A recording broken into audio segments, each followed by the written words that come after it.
जनाब ओरिया मकबूल जान साहिब अपने कालम हम शायद कभी नहीं सीख सकते में लिखते हैं, मेरे सामने इस वक्त पाकिस्तान के दफ्तर खारजा के दो अहम बयानात पड़े हुए हैं।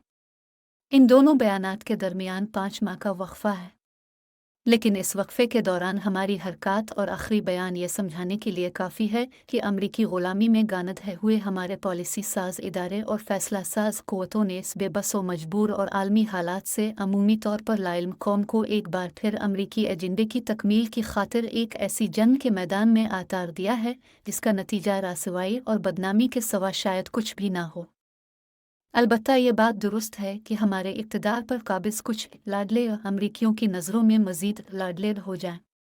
पहला बयान तस्वीर के साथ है जिनमें दिखलाया गया है कि इंसानी हमदर्दी के लिए हुकूमत पाकिस्तान की यूक्रेन के लिए इमदाद की दूसरी खेप पोलैंड पहुंच गई है, और जहां इसे पाकिस्तान के सफ़ीर मलिक मोहम्मद फ़ारूक, दिफाई अताशी ब्रिगेडियर कासिम शहजाद और यूक्रेन की अफवाज के कर्नल डमिली सुनचीनको और लेफ्टिनेंट कर्नल आंदुरी आंसू ने वसूल किया है। पाकिस्तान के इस C-130 तैयारे में 7.5 टन सामान लदा हुआ था और ये कार्गो 4 जून 2022 को वहां पहुंची। इंसानी हमदर्दी के नाम पर अमरीकियों को खुश करने के इस अमल के ठीक 5 माह बाद 2 नवंबर 2022 को पाकिस्तानी दफ्तर खारजा के तर्जुमान आसिम इफ्तिखार ने रूस की हुकूमत से इस बात का जवाब तलब किया है कि उनके सेनेटर मौजू ने एक प्रेस कॉन्फ्रेंस के दौरान ये इल्ज़ाम क्यों लगाया है कि यूक्रेन पाकिस्तान की मदद से छोटे एटमी हथियार बनाने की कोशिश कर रहा है, जिन्हें उर्फ आम में डर्टी बम कहा जाता है। रूस के इस सेनेटर की ये प्रेस कॉन्फ्रेंस गुज़िश्ता 2 दिनों से अखबारात और मीडिया की जीनत बनी हुई है। ये शख्स इगोर मोर्जू एक आम सा सेनेटर नहीं बल्कि रूस की डिफेंस कमेटी का मेंबर भी है। इस प्रेस कॉन्फ्रेंस में उसने यूक्रेन के हवाले से दस्तावेज़ात का एक मजमुआ दासियत पेश किया, जिसमें एक दस्तावेज़ का उन्वान था कि यूक्रेन में एटमी इश्तियाल अंगेज़ी किसकी ज़रूरत है, nuclear provocations in Ukraine who needs it. मौजू ने कहा कि यूक्रेन की डर्टी बम बनाने की अहलियत अब कोई राज नहीं है। मसला सिर्फ ये है कि इस वक्त यूक्रेन के पास सरमाए की कमी है। उसने ये भी कहा कि यूक्रेन के पास जो अम्यूनिशन और मिसाइल सिस्टम है वो ऐसे छोटे एटमी हथियारों के इस्तेमाल के लिए इंतहाई कारगर है, और अमरीकी सदर को अमरीकी कवानीन के मुताबिक ये इख्तियार हासिल है कि वो सेनेट और कांग्रेस की मंजूरी के बगैर कहीं भी एटमी हथियार गिरा सकता है या किसी दूसरे मुल्क से गिरवा सकता है। इसके साथ ही इसने ये इल्ज़ाम भी लगाया कि पाकिस्तान के शहर इस्लामाबाद में एक असलहे का ताजिर मेसर्स DMI एसोसिएट्स बल्गारिया की एक असलहा साज कंपनी डिफेंस इंडस्ट्री ग्रुप से मुसलसल राब्ते में है, जहां से वो असलहा खरीद कर यूक्रेन को भेजता है। इसी तरह यूक्रेन की एक कंपनी मेसर्स फार्मैग ने पाकिस्तान की एक कार्गो कंपनी ब्लू लाइन से मुआहदा किया है, जो पाकिस्तान से दस्ताने यूक्रेन की फ़ौज के लिए सप्लाई कर रही है।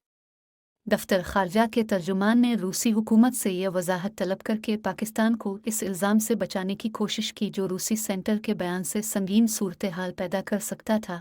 एक ज़िम्मेदार मुल्क के तौर पर पाकिस्तान हरगिज़ ऐसे किसी इल्ज़ाम को कबूल नहीं कर सकता जो उसके कौमी वक़ार और सलामती के मुनाफी हो, मगर इतना काफ़ी नहीं। पाकिस्तान यूक्रेन की आज़ादी यानी 1996 से इसके साथ असलहा और दीगर मसनूआत की तिजारत कर रहा है। इस 25 साला तिजारत में यूक्रेन के टैंक और पुर्ज़ेजात हमारी अहम बरामदात में से हैं। पाकिस्तान अपनी ग़िज़ाई ज़रूरियात में से जितनी भी गंदम मंगवाता था, इसका 40% यूक्रेन से आता था। गुज़िश्ता साल यानी 2021 में हमने यूक्रेन से $477.8 मिलियन की गंदम मंगवाई। इसके अलावा बीज, फल, खाम लोहा और स्टील भी दरामद किया, जबकि पाकिस्तान यूक्रेन को कपास, पिटसन, अलिफावन और रेशम के अलावा फल, खुश्क मेवाजात और चावल वगैरह बरामद करता रहा है। गुज़िश्ता साल हमारी तिजारत का हजम 801.2 मिलियन यानी 81 करोड़ डॉलर था।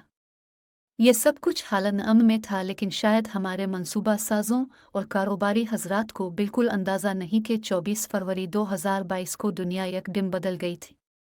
इस बात का अंदाज़ा और एहसास तो दुनिया के तकरीबन हर इस मुल्क को बखूबी हो चुका है जो इस यूक्रेन रूस जंग से बिलवास्ता या बिलावास्ता तौर पर मुतासिर हो सकता है। यूरोप के तमाम ममालिक जो इस जंग से बराह रास्त मुतासिर हैं और अमरीकी दिफाई ग्रुप नेटो के रुकन हैं, वो भी फूंक फूंक कर कदम रख रहे हैं। इनमें से कोई एक भी ऐसा नहीं जो बावाज़ बुलंद ये कहे कि चलो वैसे ही यूक्रेन में अपनी अफवाज दाखिल करते हैं जैसे हमने अफ़गानिस्तान और इराक में फ़ौजें आतार थीं और यूक्रेन के अवाम को रूस की बर्बरियत से निजात दिलाते हैं। सब ममालिक दब के बैठे हैं, असलहा दे रहे हैं, लेकिन चोरी चोरी बजरिया मशरक़ी यूरोप। इंसानी हमदर्दी के लिए उन्होंने यूक्रेनी अवाम के लिए अपने बॉर्डर खोल तो दिए हैं, लेकिन ना उन्होंने रूस से अपनी गैस और पेट्रोल की तिजारत ख़त्म की है और ना ही वो रूस से बराह रास्त महाज आराई में कूदे हैं। यही हाल अफ्रीकी ममालिक का है। हर किसी ने बाइडन को साफ इनकार कर दिया है कि हम रूस से गैस और तेल की तिजारत करेंगे, क्योंकि ये हमारी ज़रूरत है। आप पहले अपने इत्तेहादी यूरोपीय ममालिक को कायल करके क्यों? सऊदी अरब जिसकी सरजमीन पर लगा हुआ अमरीकी डिफेंस सिस्टम अगर अमरीका आतार ले तो वो बिल्कुल बेबस होकर रह जाता है।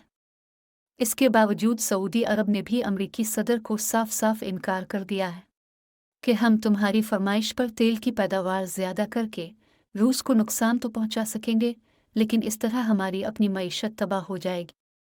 ये हैं वो आलमी हालात और दुनिया भर के ममालिक का रवैया कि वो कैसे अपने हालात व वाक़यात को देखकर इस तेज़ होती हुई यूक्रेन रूस जंग में मोहतात हो चुके हैं।